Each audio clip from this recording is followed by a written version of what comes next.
It's just in that 2-week period, if you gain an extra 3 pounds times 10 years, like all of a sudden you're 30 pounds heavier. It's like, how did that happen? It's like, oh yeah, true. I think people will get more enjoyment by knowing that they resisted something, even if it's a small win. So I'll do a 36-hour fast once a week just to kind of balance out a lot of those calories and cheat meals and things like that.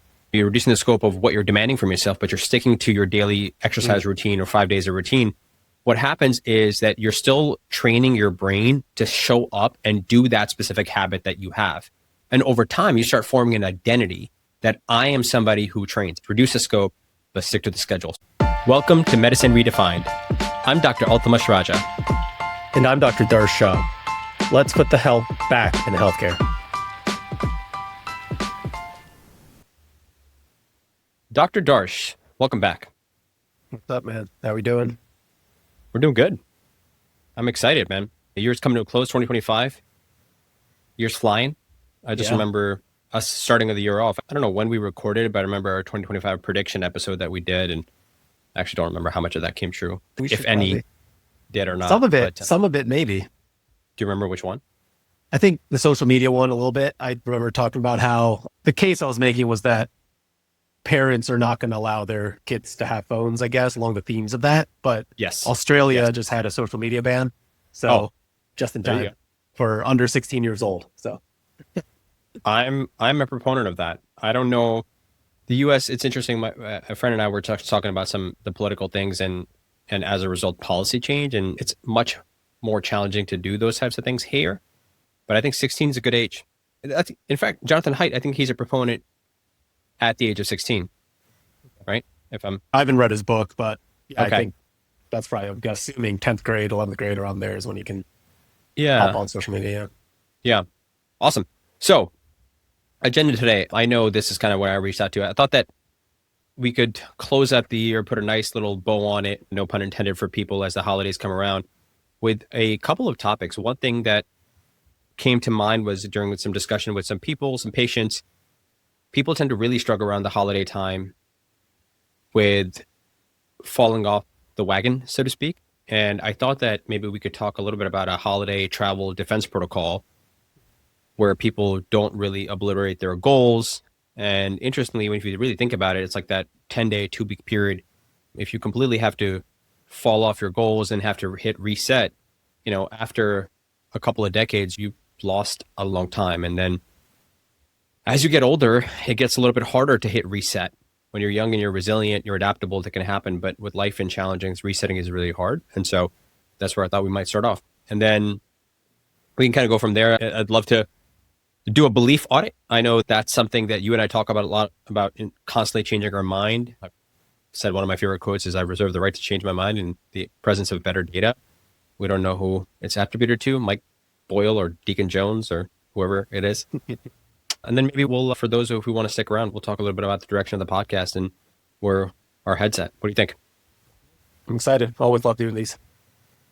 So tell me, do you struggle at the holiday time with these types of things with respect to your training, nutrition, et cetera? I wouldn't use the word struggle, but I definitely do have to restructure it. So a couple things that I think about here is, one, what is happening during the holiday season? So this year, Mira and I are traveling actually to South Korea, Christmas.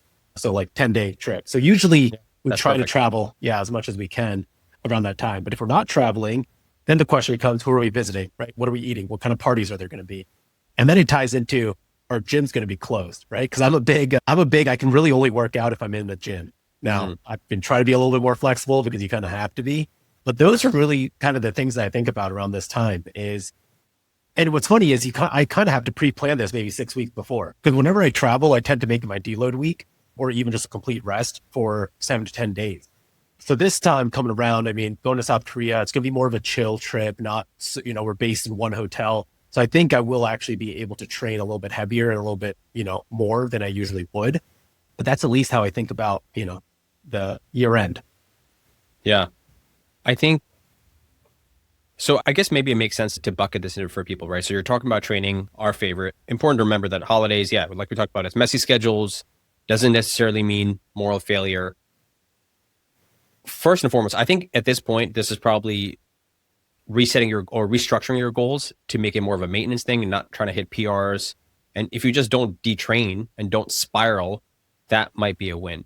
So minimum effective dose is something that I think is a really important thing. People are traveling. So you're going to be traveling. I'm going to be traveling. I'm going to Disney World. I don't know if I told you that actually. Oh, nice. Oh yeah, I'm going to Disney World. Yeah. Orlando. I'm told, Disney World. what Orlando Disney World, correct. Okay. I'm told that's a horrible idea to go during Christmas week, but that's what we're doing. Yeah, it's crazy busy. So we're going to take a look, but we're only going to, low bar, low expectations. I think it's going to be a fun time. And so I've also been told like you're easily going to hit 25, 30,000 steps. Cause my initial plan was like, all right, let me check out the hotel. What are the closest ones? Cause you can't miss a workout, God forbid. And then I started thinking about this. I was like, all right, if I'm going to be really walking 25,000 steps, which is kind of what I'm ballparking, if people have hit 30,000, and my average on a daily basis is around 8, like 4x, maybe it makes sense to skip a lower body workout, right? Maybe that's the wisest thing to do, especially now I'm bordering the age of 37 and recovery gets compromised with sleep and everything. So that's, I think, a big one is like, if you can reduce the amount of time, but still tend up showing up, right? So maybe an equipment is an issue. Now we also don't have to do the strategic planning of like finding a gym that actually satisfies the needs. Is it going to actually have the specific exercises that I need? If not, that I got to modify the movement. Like if they don't have a pendulum squat and they don't have a belt squat, like now fine. So there's a little bit of a cognitive load to that. And it's like, just say, all right, I'm going to hit 100 squats, 100 this, 100 that, and then call it a day because I've gotten some movement in. I think that's been a really big one. And prioritizing strength sessions over aerobic exercise. I think we talked about it elsewhere with Dr. Matthew Bernstein not too long ago, where actually that won't have been released yet, but where there's a little bit of an infatuation with zone 2 and steady state aerobic exercise. But the reality is strength sessions, for most people, they end up underdosing and they tend to carry over the most longevity benefit with respect to function later down the road, things that you and I deal with sarcopenia and just lack of strength. So that's what I personally do to try to protect as much as possible. Nice. No, I love that. And I think another thing that I try to do around near the year end is maybe more like mental fitness tests, and just kind of see what I am willing to bear through. So if it's more like, hey, it's cold outside, let me go outside for a walk and see if I can do like a mile. Right? And this can, of course, you can titrate this to whatever your need is. If you want to do a cold plunge outside, maybe it's you're traveling on a 3-hour flight and you've raw dogged that flight. You're going to do no music, no podcast. You're just going to sit there and right? Like these are the type of things that I like to do before kicking off 2026, just to kind of say like, I did something difficult, because we as humans, we have short-term memories, right? We don't really think about what happened in February, what we did in June, even though we might have accomplished those things. So I find it just as a good reset to say, hey, I'm going to do something difficult going into 2026. It's just going to make 2026 even easier when I start off with whatever goals I have or whatever way I want to live that year. Yeah. How long is that flight going to be? 22 hours with one stop. Are you planning on road dogging that? Okay. Nope, okay. absolutely not. I will be reading and sleeping. Awesome. What's going to be your book of choice on this flight? I haven't read Outlive yet, so I'm probably going to bring Outlive. Really? Yeah, I haven't read that yet. I've been waiting. Yeah. Yeah, I got a couple. Count of Monte Cristo I just got. I got Nassim Taleb's entire set now too. So amazing. That much. So I think that one is one that people struggle with a lot. Nutrition is the other one. Cookies, holiday. We actually had a little holiday party at work today where it's amazing fudge and this and that and pizza. And so, we talk about sometimes it's what you don't put into your body that's far more important, but that gets really hard. And so I will tell people, and I try to do this myself, is you choose your indulgence. So I don't do this, but for some people, alcohol tends to be a big one. Dessert is my enemy. And so I don't have to fight that thing, but don't do both at the same time. If you're going to do that or have other things where you're missing out on your regular nutrition, but you're also putting in things you don't necessarily would in your body, right? From a healthy perspective. So these highly palatable ultra processed foods and sweets and whatnot, because you really can't overshoot on the calories. And I think we've talked about this before. There's most of the people over time, you end up gaining more and more weight. It's just in that 2-week period. If you gain an extra 3 pounds times 10 years, like all of a sudden you're 30 pounds heavier. It's like, how did that happen? It's like, oh yeah, true. It's harder to bounce back from. And then the other thing is, I think protein pulses are really important. This is something we're going to talk a little bit about later on as well. Try to prioritize protein at every meal. instead of all day grazing. A couple of advantages with that, if you lead with protein, one, we've covered our bases, right? That's been super important. I think people are paying more attention to that. Two, it tends to be more satiating. And so overall, if you are hitting your protein macronutrient goals, then you're going to be more satiated overall. You're less likely to want and crave that stuff.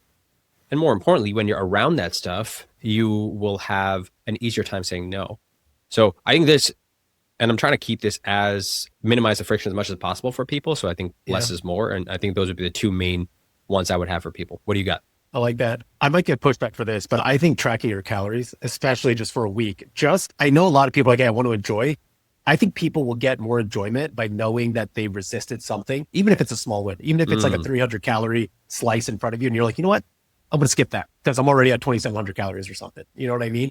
I think there's more enjoyment in that reward the next day when you're like, I'm proud of myself for skipping something because I was able to actually see the data rather than try to guesswork it and, the next day contemplate, should I have this, should I have that, what's more? I think it just takes the guesswork out. And I think you can then, we talk about food noise per se, right? So I think you just kind of take away that mental chatter of, should I feel guilty? Should I not? Should I do this? It's the holidays, that whole cognitive load. I think if you just pick and choose what you want to do and you're okay with seeing the data and what it is, I think you're going to enjoy the holidays a bit more.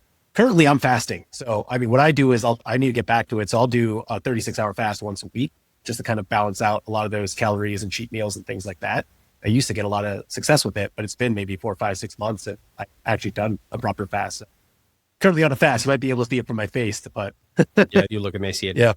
Yeah. How long is this? How far in are you? How deep are you in this fast? Let's say I started last night around 8 and it's 6:30 p.m. So I'm almost at 24 hours, but are you on 36? I'm doing, probably tomorrow lunchtime I'll break it. Yeah, that's awesome. I got the glucose ketone meter, by the way, from Keto Mojo. Talked about. Nice. Yes. Yeah, it's cool.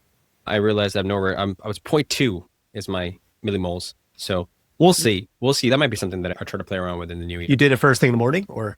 No, I did it after I hadn't eaten for like 8 or 9 hours. It wasn't much. Oh, it was wow. it was late in the afternoon. Wow. Yeah, I know. Not good. So we'll see. Like actually maybe tomorrow I'll do it first thing in the morning. The other thing I think the big pillar when we talk about this is sleep, right? Sleep and travel, that gets really disrupted. So this, I have an 8 sleep now. And so you got it? Finally got it. Everyone, round of applause. Yes, round of applause for me. Everybody, we made up the big purchase here. God, they're so stingy with the discount codes. They won't give it to you. Anything, like they won't allow you to stack codes, man. Oh, yeah. They don't need it. But I got that. And so now, of course, I'm so spoiled. And I was like, I don't want to not sleep on this bed ever. Like, how do I take this with me, right? I think we talked about that. But that's going to happen, right? So your pillow, your travel kind of stuff. And I'm not really interested in carrying my Coop big pillow and comforter and that kind of stuff. And so that's going to be disrupted. I think we have talked about social jet lag and timing and trying to enjoy that and not letting this be the end of the world, right? So Jade Wu, she's coming back. And, we did at least part 1 with her where we talk about sleep as being so resilient. But what can we make consistent here? So in the past, you and I have talked about QQRT regularity being the most important thing. And for those not familiar, quality, quantity, regularity, and timing. So regularity in terms of going to bed and also waking up. So not fluctuating 2-3 hours from both sides of that coin is going to be super important. And then earlier on, I guess I'm going to stay on this theme of giving people 2 actionable things earlier on in the day, getting that early light exposure and stacking movement with it is going to be super important. So I think those would be the big ones for me, is be somewhat regular with your timing and try to get early morning light and exposure. Nice. I like that. Yeah, for me, I think about this all the time now, going to South Korea, 12-hour difference. I luckily don't struggle too much with jet lag and sleeping. So I kind of power through it. But I think one of the things is trying to, stay up as much as you can throughout the day, get that exercise in. We know that exercise can, really help with jet lag. People talk about fasting on the flight, not having any food over that period of time. I take I use a sleep supplement called Remade, which I'm absolutely in love with. That has helped me tremendously. But I will do melatonin, especially if I am trying to flip over the circadian rhythm. So I will add that in. So for me, it's really just sticking to my supplements, sticking to the routine. I obviously will get affected, but me and Mira usually for about a day and a half, 2 days, it's a struggle, but then we're really into it. What's in that supplement? It is ashwagandha, magnesium, valerian root. There's probably 2 other things that I'm not thinking of that are in there, but it's just it's a promotion of things to kind of help you. It's not necessarily to help you go to sleep, but it makes you wake up refreshed.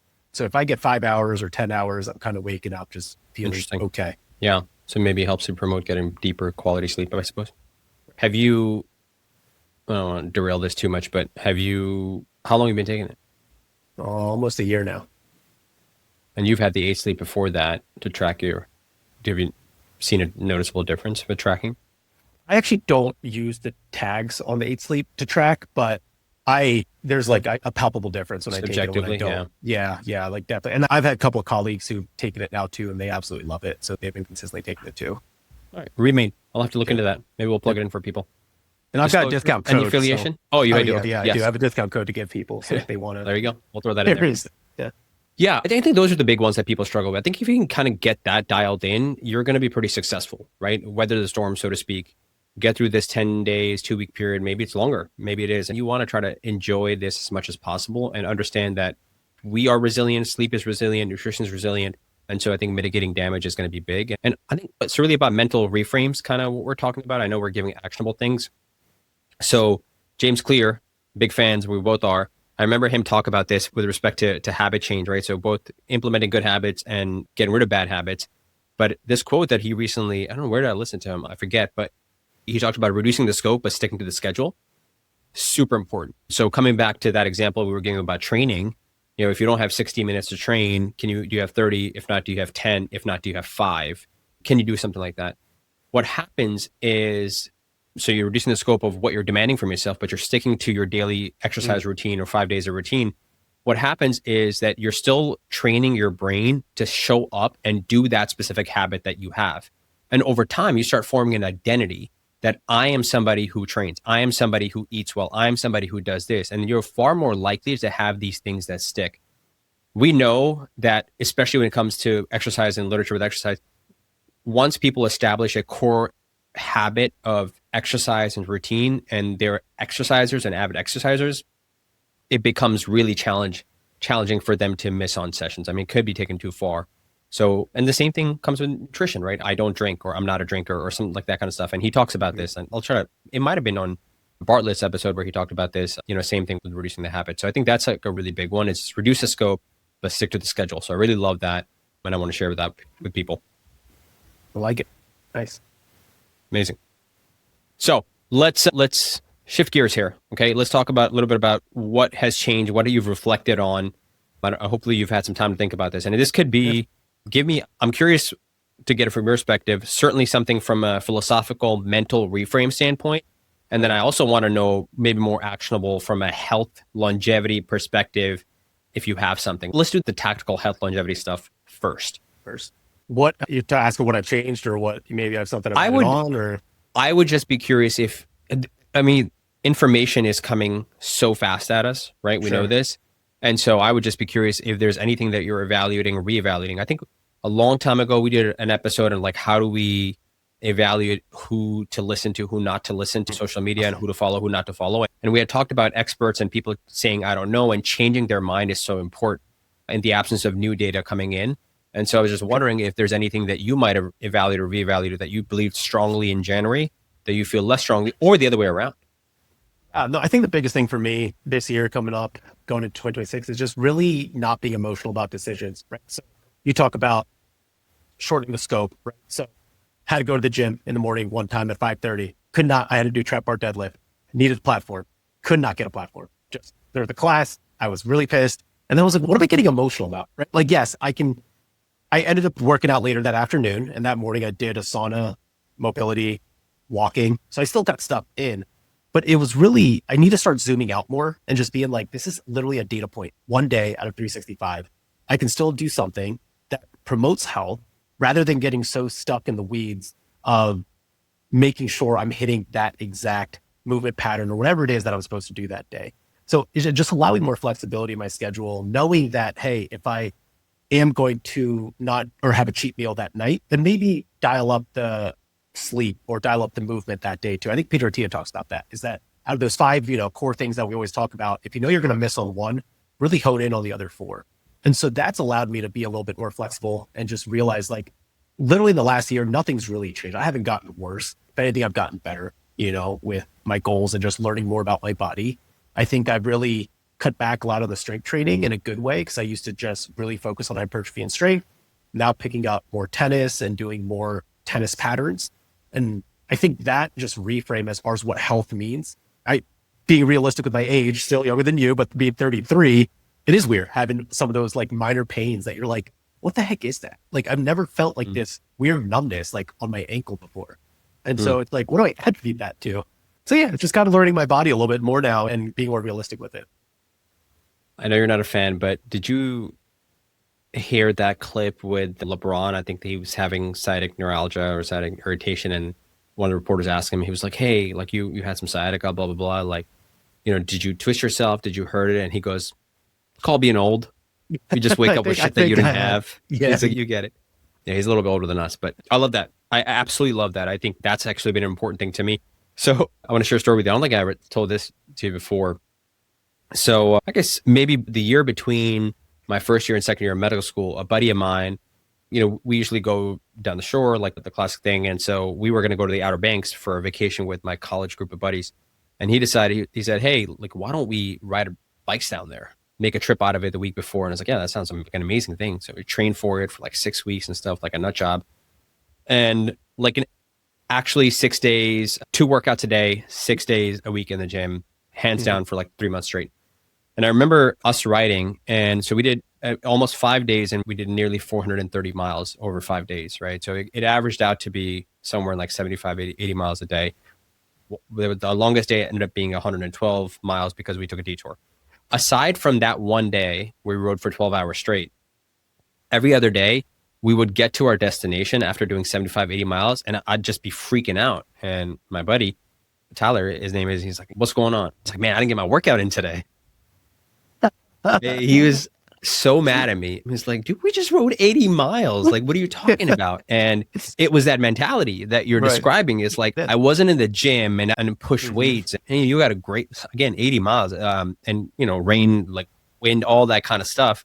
I just didn't feel like it. Didn't get that dopamine fix that you needed. And so I've come a long way since then. This is a little over a decade ago. But I still struggle with this, right? Like, so with the Disney thing, I was talking, initially I was planning and then I had to pause, and thankfully I'm wise enough to say, what are we doing here? We're going to pay for this after the fact. So anyways, yeah. So hopefully people will make those types of mistakes. I think. Also 100%. I finished a 10K last month. And right after it, I was like, all right, guys, I think I'm going to go get my leg workout in. Yeah. I'm like, what the hell are you doing? Yeah, I'm what like, are you talking about? All right, fine, let's go drink instead. Let's go celebrate this. So we're like, all right, fine. Be more communal with my friends. But yeah, it's an issue. For sure. I think as much as we're proponents of this, I think that it can be taken too far. As the saying goes, anything in excess or moderation is key. Yeah. For me, I'll say this. So I talked a little bit about the importance of protein earlier on. And for years, I've been in the 1 gram of protein per pound of body weight camp. And reason being is because for listeners of the show, you guys know that I have a background in fitness and strength and conditioning and performance, and working with bodybuilders and working with fitness folks, that is almost the floor of what you're doing, especially if you're trying to get as lean as possible. It's simple, it's memorable, and honestly, it helped, right? Most people are widely under eating protein. Then I'm listening to Dr. Eric Topol just destroy that recommendation on multiple podcasts, and actually even on LinkedIn, I follow him.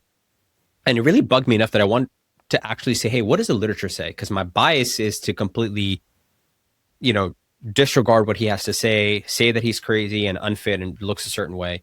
That's what I wanted it to think. What did he say? He says it's absolutely nuts, right? And so the RDA recommendation is 0.8 grams per pound of body weight, that is way too low, right? That is too far on that end. That is designed so people are not having nutritional deficiencies.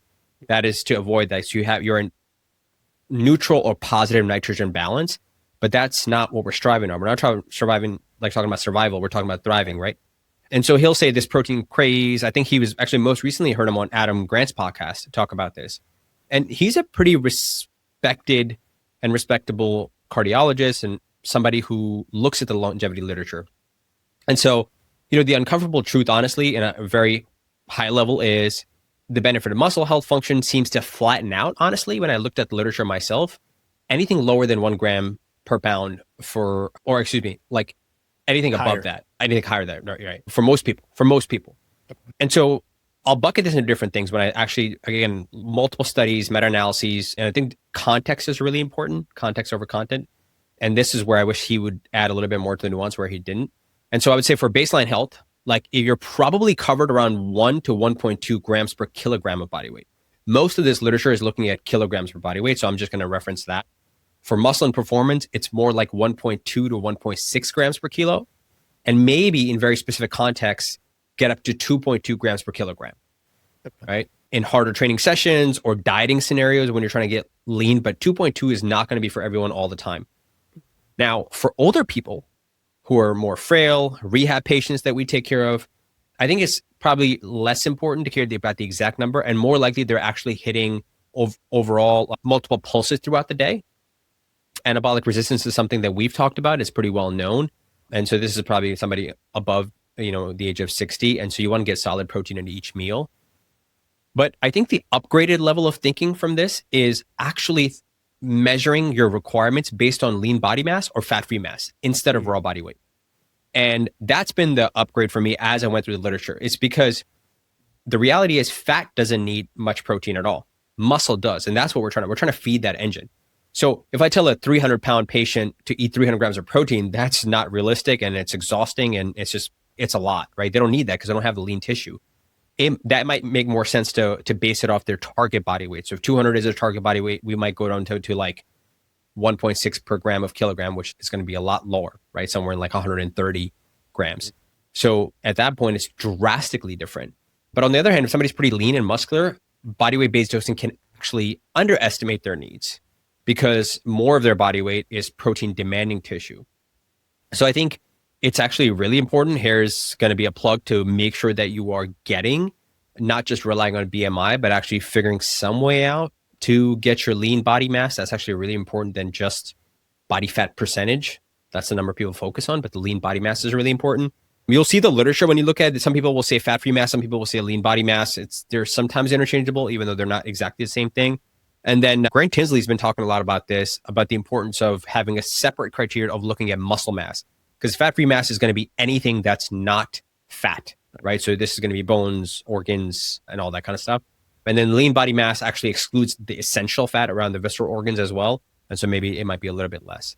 So all that to say, my 2025 version is that, again, here's where I'm going to arrive at. If you're generally a healthy person and you're not training hard, 1 to 1.2 grams of kilogram is probably sufficient. If you're if you really care about your muscle quality, which hopefully anybody who's listening to that actually does, then you might want to get to the 1.6 grams per kilogram, and it gets you most of the way there. Certainly if you're on some type of medication, which, we have an amazing guest talking about GLP-1s and muscle loss or dieting, I think that's when you start to exceed that and you need to be much, much higher in terms of lean mass. Now you're looking at the 2 and above. Some of the literature actually that comes into bodybuilding, I think Helms et al. Has a couple of meta-analysis published as early as like 2014, where he said that natural bodybuilders, not on performance enhancing drugs, can get up to and sometimes need 3.3 grams per kilogram of lean body mass, right? And because that's what they have to do. So I think that if I had to bring it down to grams per pound, it's probably in that 0.7 to 0.9, which is what I'm going to continue to shift for depending on what my goals are. That's good to know, because I'm always around that, 0.7, 0.9, and I'm like, do I need to get that extra protein shake in, or, no one else stressing. I'll also, I think another kick in the pants for me was to go back and relook at this. I heard E.C. Sinkowski talk about this. She's been a multiple time guest. I really do respect her. I think she's pretty, center when it comes to a lot of these things. And she was actually pushing back against some of this protein craze as well. And I was like, oh, EC, I'm so disappointed. Initially, I thought that. And then so I wanted to go back, and it turns out she's spot on. So shout out to you, EC. Props. Nice. Yeah. All right. So let's take a big step back. Let's talk about like philosophically, because something that I've actually been struggling with, something was a perspective shift for myself, for the people that I work with training wise. Any other mental approach, mindset, lifestyle thing that you have shifted on? Yeah. 3 core concepts coming into this episode that I thought about. So the first one, I wrote an article on Substack, right? The monster you create. And so this is really just understanding the trade-off of your skill and what your work is and the person that you're going to become without knowing who that is, right? So if you're somebody who constantly grinds and, you're doing it for the money, you're doing it for the passion, you're doing it for whoever it is or whatever it is, you are subconsciously going to be building a person that you may not know 20 years down the road, where all he or she knows is to continue to grind. That is the identity you formed, right? To bring it back to James Clear. So as much as possible, as you are creating this monster, knowing that monster, being friends with that monster, and understanding that it can be a friendly monster, right? And that you are okay with that trade-offs. I think too many times we choose to not see what that monster is, and purposely we don't choose to see it because we always think, hey, in 20 years, I'm doing all this, and I'm going to retire, and I'm going to be financially free, and I'm going to be fine, only to end up saying, well, I don't know any other life. I don't know how to chill out. This is all I know how to do. And so you look back in your life and say, man, I wish 20 years ago I realized what I was getting myself into. So that's one kind of reframe that, I'm kind of thinking about more and more as I pursue, further endeavors and just kind of the work I'm in and what I'm doing. So I actually love that. I know you talked about this elsewhere as well. I need to pay more attention to that. Like, I feel like you're talking right to me in my soul. Yeah, it's the idea of the arrival fallacy. Like, I will slow down when I will, like, when I arrive. And people talk about this in medicine. Like, you're never actually going to arrive there. But what people don't often talk about, which is, so we'll credit this to you, is like, okay, even if you do end up arriving there, you might not like what that state is. You might not like the person who's arrived, so to speak, because you've created and, you've shaped a person and they've completely changed into a different person. So I think that's really important. And maybe to make it even scarier, if you had to take it with your loved ones or your family, maybe they won't like you. Mm-hmm. Right. Maybe they don't want to be with you. Maybe your kids don't want to be with you at that point because of what you've become, the monster you've become, as you said. And that's something really scary, right? And then it's like, listen, that doesn't matter to you. Fine. That's cool. But if it does, then I think it's probably worth considering. Yeah, 100%, man. It's about knowing what game you're playing, right? And being comfortable with that game. We look at Elon, we know the monsters he's created. He's admitted it, right? As far as being a parent, things like that. But he's so dedicated in the game that he's playing. We feel like we talk about Elon in every podcast just because he's such a unique identity and character that you can just draw so many constructs from. So it's just, yeah. For me, it's this concept from Oliver Berkman. You still haven't read his book. I have it. 4,000 Weeks, right? And so Time Management for Mortals is something that I'm excited to read. It's another one. So I don't know if I heard him actually directly talk about it or if I came across it, but it's the idea of strategic underachievement. So actually, I heard also James Clear talk about this. So James Clear and also arrived at this, but I like the other analogy better. So I'll share James Clear's one in case that resonates with people. James Clear talks about how you can have, it's the idea that you can have multiple things in life and maybe you can have everything, you just can't have everything at once, right? So he paints the metaphor of stove burners. And he says, like, listen, if you're going to be using burning, and you can turn all burners on, but if you want to concentrate the heat in one or two, you can turn those up, but you got to turn the other ones down. And so if you have different pots in your life, whether it's your work, whether it's your family, whether it's your personal health and stuff, which two are going to be turned on and which is going to turn off. Otherwise, it's going to take energy away from the other one and nothing is going to go well. So hopefully that makes sense for people. But I like the specific verbiage in strategic underachievement. And I think Chris Williamson talked about in choosing in advance what you want to fail at. Because the reality is, in that same context, when you have multiple things going on, and so for us, it's a podcast where we've got multiple jobs and consulting and this, and we're taking care of our own thing, you're traveling life, you'll inevitably underachieve at something simply because our time, energy is finite. And so strategic underachievement is nominating in advance areas of your life in which you won't expect excellence. That helps you focus your time and energy more effectively and helps you cope, which is the most important thing, with being less than excellent, which is especially important for a perfectionist like myself. I don't know if you knew that about me, buddy, but for somebody who, I know this is news to you after 5-6 years of working it. But, so this is the verb that some people don't love is I guess in a sense, an insecure overachiever, but I think primarily for overachievers, and so what would that look like? An example, like you decide in advance that, hey, the kitchen and the house is going to be a mess while I'm spending time with my family and addressing a work deadline. And that's okay, right? Like the laundry is just going to pile up and that's fine. Or like, I'm not going to deliver work, the same quality of work. So I think that's really important. Like, I think I'll share this with you is documentation. We've talked about this, right? So we have this AI driven documentation. And I used to be somebody who would love my notes to be narrative style, clean, really explain my thought process in detail, assessment and plan. as a consultant, as a subspecialist, and you realize the AI does a good job getting about 70% there, 70-80%, and capturing it in bullet format, and you say it's okay. Oh my God, what's that coaching thing then? Don't let good be the enemy, right? Well, yes, I don't know. I love that. But what's the coaching thing that we did? I totally forgot. Positive intelligence. Positive intelligence, right? Yeah. So one of the things the perfectionist is like 80% is good enough. Like be happy with 80%, right? So like that was one of my core things. And so, yeah, it's something that I'm trying to pass on and teach to people. I think that especially somebody has high neuroticism and conscientism, like, hey, this is okay, that you're going to underachieve. And I think that verb, like I said, the verb is really important to use that like that because that's unsettling for an overachiever. Right. Hey man, there's a whole theme on this on like Substack called premiocrity. So there's a bunch of people who write about that. So it's about how do you be mediocre at what you do, but be in the premium level of it, right? So like there's Starbucks, which is like premiocrity, right? You can get like 7-Eleven coffee or you get Starbucks, and there's also like barista level Japanese, right? Like coffee that's like cream of the crop.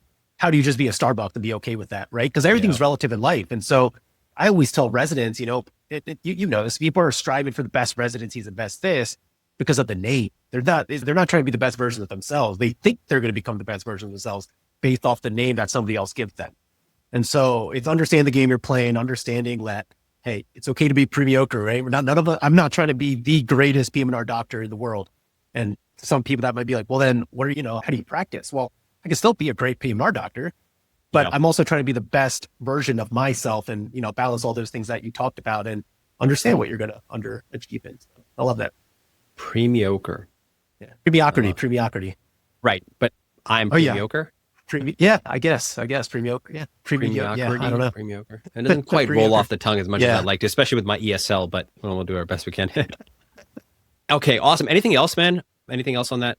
Couple things. So the second thing I had here was, so it was funny. I was talking to my friend about this, right? And we're talking about how there's been 0 hurricanes in Tampa this year, right? There's actually none made landfall in the U.S. Did you have the really big one? Like, when was that? A year last ago? year. Last year. Okay. Yeah. Okay. So a lot of people moved out from like the city of Tampa into like the suburbs, right? And so there's a whole issue about not insurance, home insurance, all this stuff, hurricanes, all these things. And the whole economic landscape in Tampa has shifted. But what's funny is like people have short-term memories, right? Like we live in a forever now. People forgot that there were hurricanes last year. They look at this year and they're like, oh, there's no hurricanes. We're good to live on this island or we're good to live here. And so that concept just stuck with me, that people have short-term memories. Like last week, I can't tell you what happened in the news. I can only tell you what's happening today. And so it's like, how do you take strategic advantage of this? So I think one is like personally, you're allowed to F up. Like you could take a shot and be embarrassed and do what you want to do because no one's going to remember the next day. And so it's like, it almost gives you that confidence that it doesn't matter what you do. People aren't going to remember anyways. So there's almost like this component of insignificance. And so, I think about that and you can extrapolate this short-term memory to also like markets. And if you invest in stocks and, if you're trying to gain advantages with that too, because people aren't going to remember the bad things that you might. So it's just an important reminder, I think, to realize that everyone else is just living their own life and in their own head. Yeah, you can take advantage of it in any way. Yeah. I mean, people talk about this all the time. It's like people are scared and so focused on what other people will think, when they say something, when they do something, how their actions will affect other people. And it's nice that if you're being considered from that perspective, but the reality is other people are so preoccupied with their own shit that they're not thinking about you at all. Or like, yeah. So I like that. Yeah. You said you had one more. One more real quick. So I saw this Substack quote, man. I absolutely loved it. And it basically said, you shouldn't strive to live a life to be well known. You should try to live a life to be worth knowing.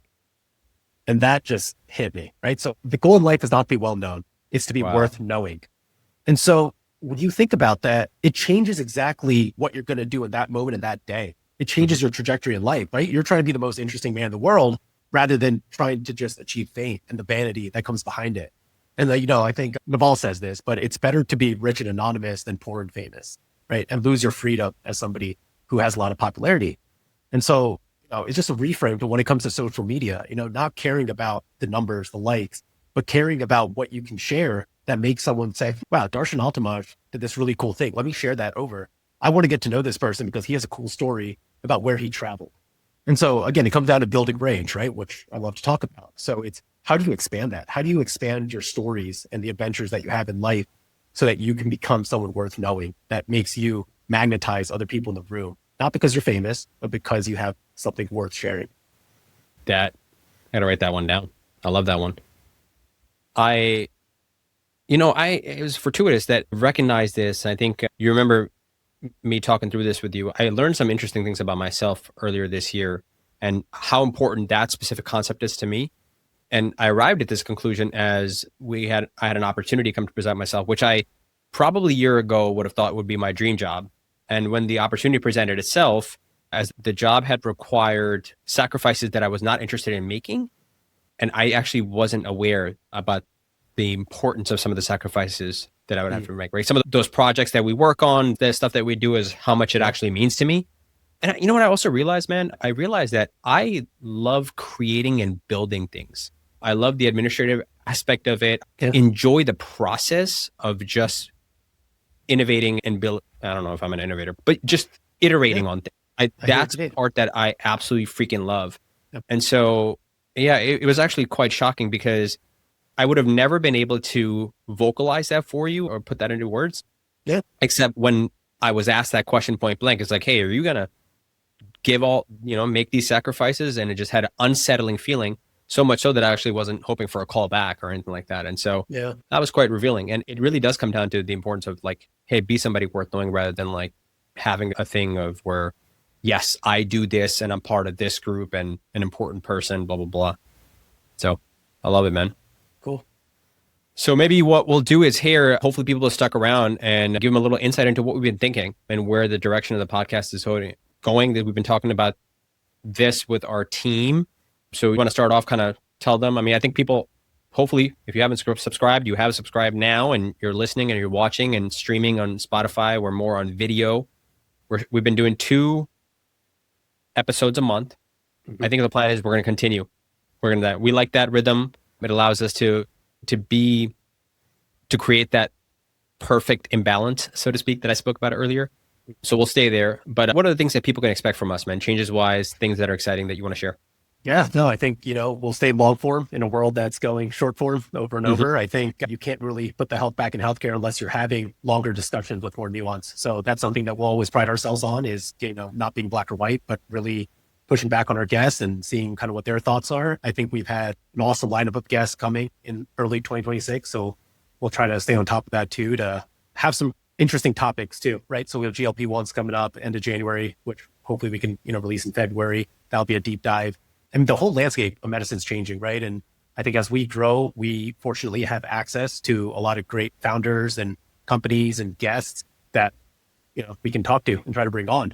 What else? I think we're going to stick to kind of the core topics. We'll probably try to delve more into AI as well. I think that's going to be a big topic for 2026 as things change. Yep. So maybe we start, going more into that.